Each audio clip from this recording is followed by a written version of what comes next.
Welcome to the latest episode of Radically Aligned, the Radically Aligned podcast. I'm your host, Deidre Sirianni, and I'm super excited to have Dr. Sonya Jensen with us today. She is a naturopathic physician that is on a mission to change the way women understand their bodies and themselves. And this is such an important conversation to have because as women, we have so much information inside of us. And when we're able to decode that and understand it, it can really be our greatest gifts. And she really believes that women are the center of their families and communities. And therefore, by supporting them, she is creating that ripple effect that will support the whole. So when we support women and ourselves, we're able to support humanity. So thank you so much for being here, Sonya. Oh, thank you for having me. It's such a pleasure. Yeah. So I'm really excited to dive into the three themes of your book. Your book that is coming out is called Women Unleashed. So I'd love to just dive in. And so first of all, let's talk about the title. Why is it Women Unleashed? Tell us a little bit about the story and the making of this book and why it's important to you. Yeah, I mean, the making of the book was in my mind and soul, I would say, for the last 15 years, if not longer. I was kind of going through my own journey of trying to find that space of freedom in different parts of my life. And as I started to learn more about myself and really dove into the depths of my own wisdom and understanding myself, I really started to observe in women that I was working with, and also just in my own particular journey, that how stuck we can be according to our old beliefs, our stories, and all the different things that occur in our environment. And that keeps us chained to this reality and identity that really isn't ours to begin with. And so that statement of Woman Unleashed is really finding our own freedom and finding that wisdom that's already within so that we can bring that out into the world, but first recognize that it's actually there. I love the title of it. It's so good. And so when we talk about story, so releasing, it's about releasing our story. I love this concept of releasing the story because the story we tell ourselves is what we constantly recreate. And I was joking with a friend a little while ago when I had an epiphany moment. You probably have heard me tell this story, but I was like, I'm always right, you're always right, and everyone's always right. And I was just kind of going off like a mad scientist. But it's like whatever we decide is we create. So I'd love for you to share a little bit about your story, potentially an old story that you had to work through, because I know for me, I'm constantly becoming more aware of stories that I didn't even know that were beneath the surface. And a lot of them are around being a woman. And a lot of those are the ones that are the upper limiting ones. So what's a story that you've had potentially recently or within your life that came to the surface? How did it come to the surface? And what allowed you to shift that? How did you rewrite your story? Yeah, I would say the biggest theme was just the idea that I wasn't enough. Because I'm born into a culture where women on one side are very honored and revered, but then on the other side, the moment you have a little girl in your family, there's tears flowing and not tears of happiness. It's more of like, oh no, now here's a burden that's shown up in our lives. And that was really imprinted, not just in my generation, but generations before. So that was kind of the story I came into the world with. And then of course, I saw evidence and started to validate that story within me in my environment, whether that was my interactions with my parents or even school, just everything that I did, no matter what I did, just felt like not enough within myself, right? So I kept that story up for a very long time until I became aware that that was imprinted in me from somewhere else, that it really wasn't who I was. And it really wasn't until I started to question all of that I started to gain the knowledge that, okay, I can actually rewrite this. So that's like a big overarching one that I think all of us kind of work through our lifetime. But when I look at some other ones that are particular to me, and this one I actually didn't realize until this last summer when I was finishing off my shamanic training, we had to do these soul dolls. And, sit with this soul doll to kind of see or understand what she was bringing awareness to for me. And all of a sudden I had this hit of this line saying that beauty is not a curse.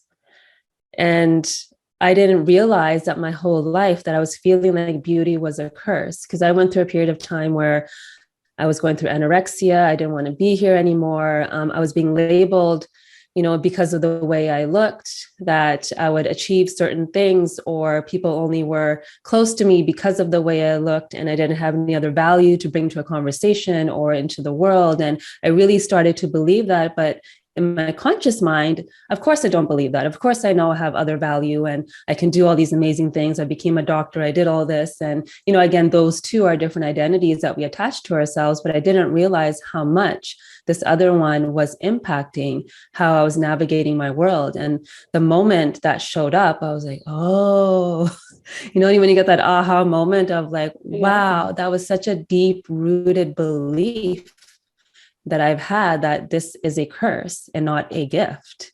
So I think it's amazing when, you're on this journey and you start to really unveil all these aspects of yourself, you really do get into the depth of what that is. I love that that you shared that, because I think that so many women can relate to this. I know I can.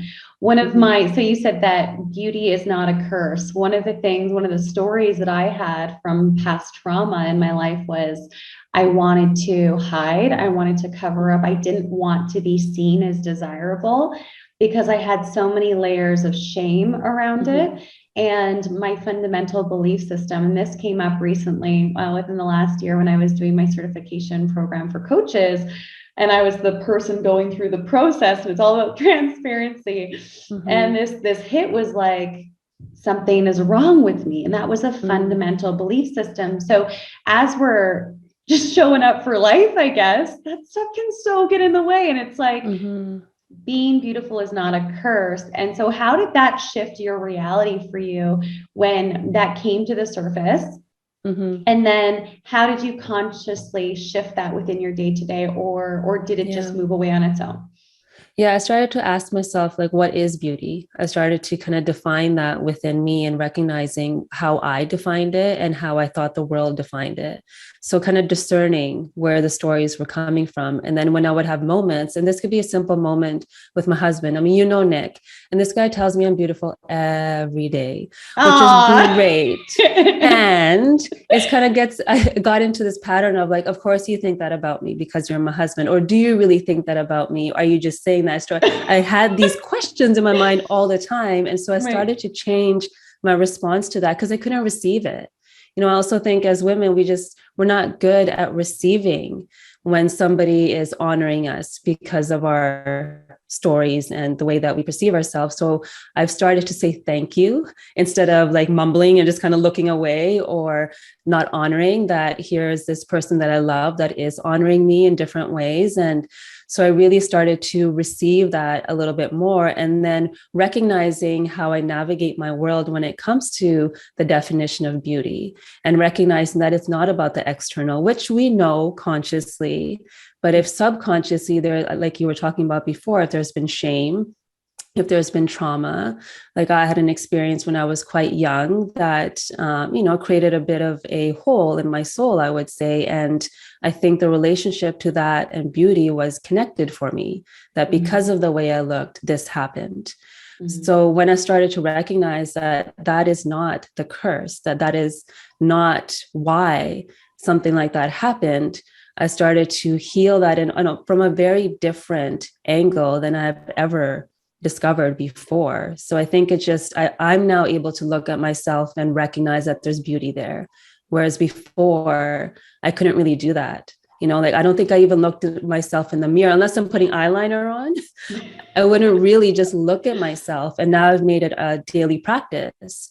The first thing in the morning, I look at myself in the eyes, and I honor what's there instead of trying to avoid it all the time. That's so beautiful. I love that story. And it's just like, this is what it's like when we're carrying around belief systems that aren't even our own. And it's super interesting, different generations, where we come from and backgrounds and all of that. It absolutely impacts us in that way. And as you were talking about not looking yourself in the mirror, I used to not be able to look men in the eyes for more than a moment. More than a moment, I would get shame, I would contract, I would feel icky. because of a trauma that I had when I was younger. And I also identified as I did this to myself when in fact I didn't. But I also believe that our greatest traumas, when they're healed, can also be our greatest gifts. So Absolutely. I love that you were just sharing that around beauty as a gift and the things that happen are a gift. So for you, when you've been writing this book, I can't wait to read the whole thing. Like I'm going to read it over my Christmas break. So let's talk a little bit about, like, hormones are a big part of being a woman. You know, we have our hormonal system is always flowing. What are some of the things that can happen on a mental and emotional level that are potentially impacting our hormones? And tell us a little bit about what you have going on in the book as far as what you teach when it comes to hormones, because I think this is so important to really understand. Yeah. So the theme of the book really is for women to be able to understand their story when it comes to their hormonal blueprint, right? So what we are born into the world with.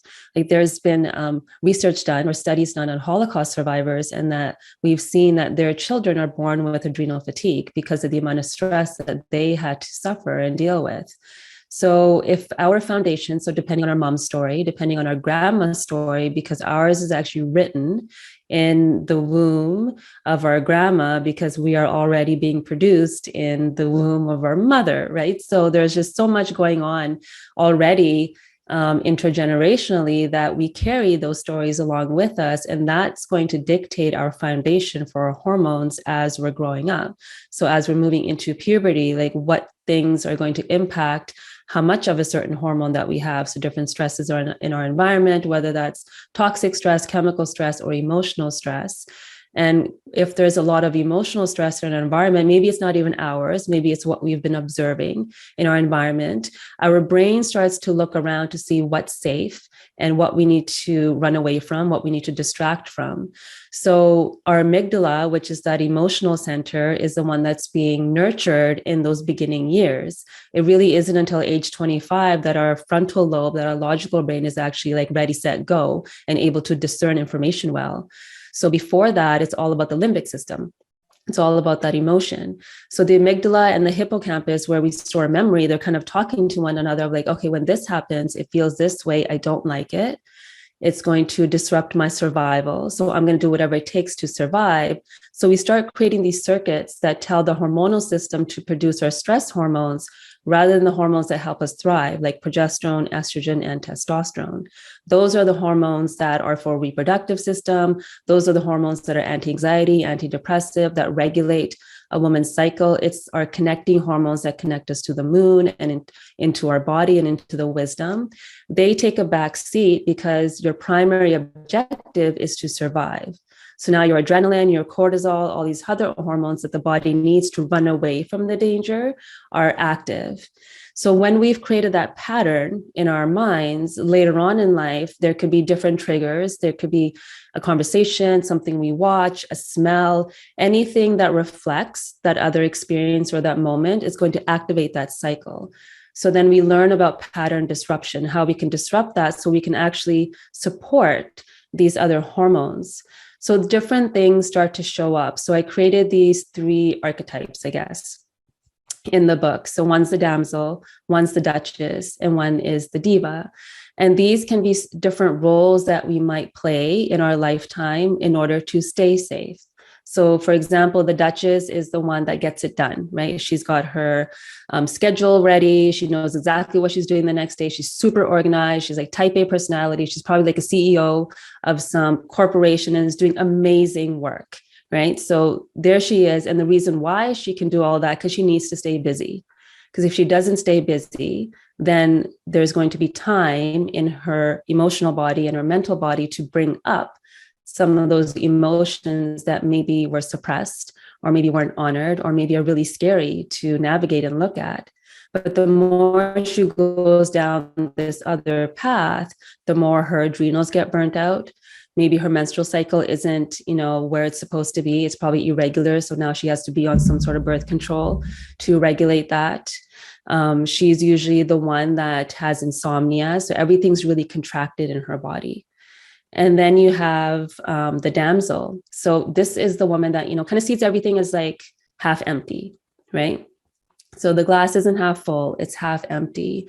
She's the one that can't say no, right? So somebody asks her to do something, she's taking care of everybody. She's taking care of her kids, her family, her community. But then the gift of her is really she's the one that we want to lean on because she is the one that's the center of the community. She can bring all of those elements together when she's sitting in her power. But when she's not able to say no, she's not using her voice. So now we're looking at thyroid issues, right? Because this is our communication center. So often there's something going on with her thyroid, even to the point of cancers, because there's this internal community that's starting to build up rather than her being able to express outwardly. And then the last one is the diva. And this is the one where, glass is half full. Everything is roses and rainbows and butterflies, but on the outside. So everything looks perfect on the outside. So it's all about perfection. So when it's all about perfection, it's usually because one had to behave a certain way when they were young to feel safe or to feel heard. So often in these women, I will see growths like cysts or fibroids or even endometriosis, because that's a condition where the lining in the uterus is starting to travel outside of its home. So my question to that woman is always, when did you not feel safe? Like, when was a time in life that you didn't feel safe? And why is it that your body is trying to tell us this story? So really my desire and my hope for this book was for women to understand that your body is telling you your story that's been imprinted for so long. And once you're aware of that, then you bring in the tools that help support shift that story so you can actually tap into the gifts of all three of those roles. I love this. I'm taking notes. Okay, so the question that I have, first of all, I love that our body is telling a story because yes, like I can feel this. I can feel what you're saying on such a deep level. Can you be all three of them? I'm yes. Like, I resonate with all three of them. I can do all of that. Yeah. I'm a complicated being. Yeah. Oh, absolutely. So in the book, I kind of go through that. Sometimes we're dominant in one, but often we have all three. And like, imagine if we could tap into the gifts of all three, like how we would show up in the world and how we would show up for ourselves. So I think once we understand maybe where we're dominant, or maybe there's a phase in our life where we're in one more than the other. So I absolutely think we can be all three. I love that. Because I was thinking, in my 20s, I think I was the diva, the one, everything's great, right? Everything's great and perfect. I think I was the diva. And then right now, I think I'm all of them. But definitely there's certain ones that pop up more for phases of my life. So I really love that. So for you, what do you find, like the women that typically come to you, is there a dominant one that you find is consistent over and over again, or is it just all over? No, I would say it's what you were speaking to. It's all over, I think. Right. And what you said before too, like there's pieces of her in us, right? So sometimes one is dominating over another, and maybe in one relationship, one will dominate over another, right? So depending on whether it's with our kids or with our partners or with the world, or maybe in the workplace, we tap into our duchess. Maybe at home, all of a sudden we turn into the damsel, right? So those are different elements that we can start to become aware of, like, where am I leading from, or where am I sourcing from when it comes to this experience that I'm having? And so with each of these three identities that we can step into, or that we show up as, what are the questions? You mentioned that, I think it was with the diva, you mentioned that, when did you stop feeling safe? Are there other questions that go with each of these to help people go a little bit deeper? Yeah, so I would say with the damsel, just reflecting back on when your voice was taken away. There's a generation of women that heard over and over again that children are better seen than heard, right? And that was across the board. And when that has been imprinted, that is usually the first moment where you realize, like, oh, well, what I have to say actually isn't important. So recognizing moments in your life and going through your timeline of like, okay, when do I feel like my voice was taken away? Or when did I suppress that voice in order to feel safe, or in order to feel like I didn't want to rock the boat in my family? So just recognizing when that's happening. And with the Duchess, asking yourselves, the bigger picture of our purpose, like, what is my purpose here? Like, what drives me? Where am I sourcing from? What is the end goal here? So always to kind of questioning where these actions are coming from. Like, who does this actually belong to? So once we start questioning, I find that is what creates those pause moments. And I have a pause moment in every chapter too, to help us reflect and kind of increase that space between the stimulus and the response. Because often that action is showing up because of those other things that we were talking about before, and our stories and our traumas and our emotions.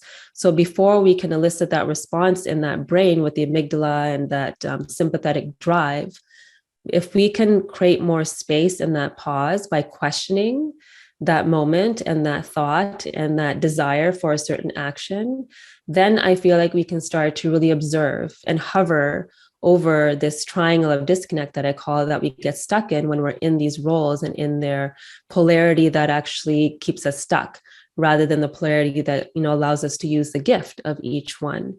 So I find questioning each one is important. And in the book, I actually laid out a quiz for women to do too, so that they can understand maybe which one they are in this moment. And also they can reflect back on life too, of where you were at certain times. So I think questioning really is the number one piece that allows us to kind of step away from being kind of twirled around in the tornado of that triangle, and being able to just hover and observe like an eagle would from all the different perspectives. Right. Eagle medicine and the eagle medicine. I really love this. And so when we talk about really pausing, because that's what I'm hearing as you're saying this, and really starting to ask ourselves the deeper questions, I feel that in today's world, we're so busy, we're so distracted, and it's all about the outside in. And I know that for me, up until about I was 26, 27, my life was outside in. And it came from something that happened when I was younger, where I'd get so excited about things. I'd want to show everyone everything I was excited about. And then eventually I lost my audience, mainly in my family, And so it's interesting how these moments in time also in our life today, not only in our, our parents and in the womb, which I find super interesting. I want to dive more into that too.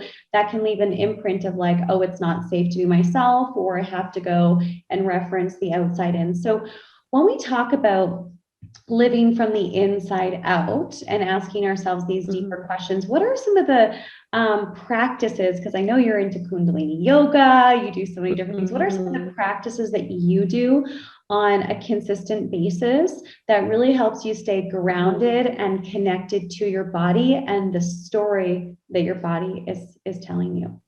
Yeah, that's a great question. And I do feel that what we do every day has a higher impact than what we do just once in a while. And so I do have a daily routine. And for me, also being more of that Vata constitution and being in my mind a lot, I really need things to help ground me. So I have a morning routine of, getting up early and drinking a glass of water. And then I'm going straight into my space of doing some sort of movement. And sometimes, depending on where I am in my cycle, that might look like a HIIT workout. Sometimes it'll look like a walk. Sometimes it'll look like a yoga set, and then followed by some sort of meditation. And again, in that moment, maybe that meditation is just putting on music and being able to really deeply connect with it.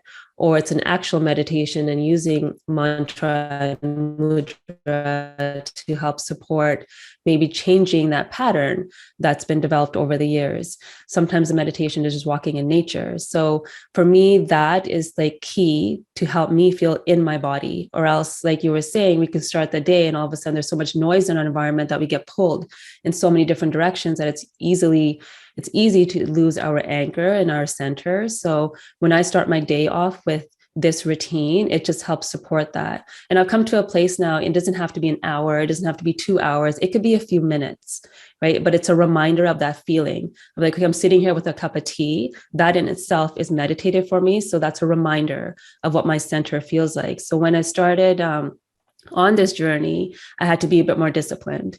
Like I had to have a teacher. I had to have all these things. I had to have a certain time. I was very disciplined and strict. Okay, I'm doing a 40-day meditation and then I'm moving on to the next. And now I've kind of come to a place of more fluidity with it and understanding that it's those gratitude moments that actually allow me to feel grounded. It's first thing in the morning from that first breath that I take, like I get to experience another day on earth. I think these micro moments that we create throughout our day really impact how we're perceiving and receiving information throughout the day is. What I love about this is you said that at the beginning, you really had to like have a teacher and be strict and do all of that. But then once you kind of ground into it, it's those simple moments.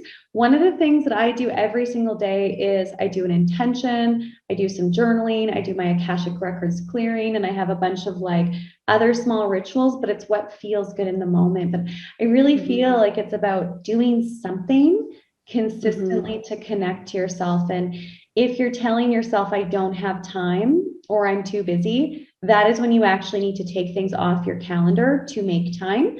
Otherwise, you're going to burn out, which I've been there. It's not fun. And it's from not listening to the body. So this is so huge. So when we talk about reclaiming your freedom, what does freedom mean to you? And how does one reclaim their freedom? There's flow, there's choice. So freedom to me is a deep connection with myself and a deep trust. My later chapters are really speak to this space of self-trust. Like we lose trust over the years, depending on our wisdom that's already here, because we're taught that everything is outside of us, right? We're taught that the doctor has to tell us what to do. We're taught that the wisdom comes from outside in. So we lose trust and we stop questioning, we stop listening to that intuition.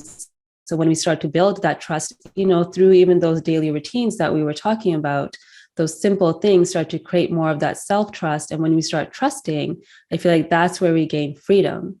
And there's that Viktor Frankl quote that freedom really lies in the space between the stimulus and the response. So for me, freedom is when I can respond to an experience, not from that space of emotion, but using that emotion as a tool. I have now gained freedom.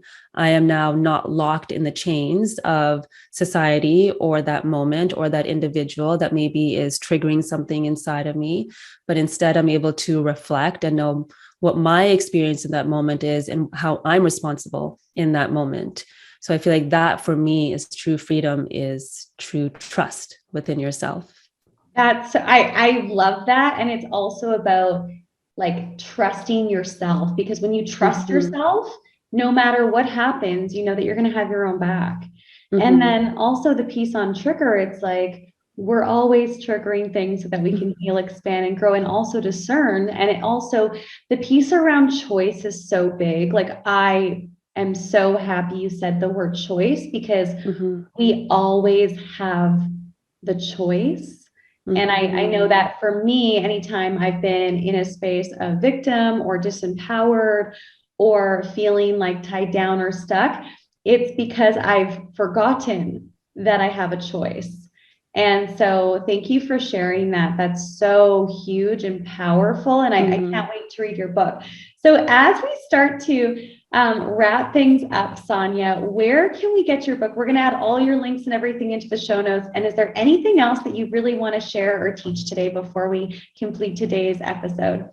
Yeah, I think the biggest takeaway or teaching that I hope women receive from the book is how powerful they are. And that our hormones and our emotions and our body, like it really is our superpower. And my hope is that women really get anchored into that, and that you all add in. And you can get the book at womanunleashedbook.com and different places. So if you're in Canada, you can get from Chapters or Amazon, Barnes and Nobles, all the various avenues. Amazing. Thank you so much for being here today. This is such a beautiful conversation, so many layers, and you're such a great speaker and teacher. And one of my favorite things about you is that you're all about developing your intuition and trusting yourself, which is what I really believe we need most in the world right now. So I'm excited for your book, Woman Unleashed, and I'll make sure that everyone who's listening, you'll be able to see in the show notes so you can grab your copy. And thank you so much for being here.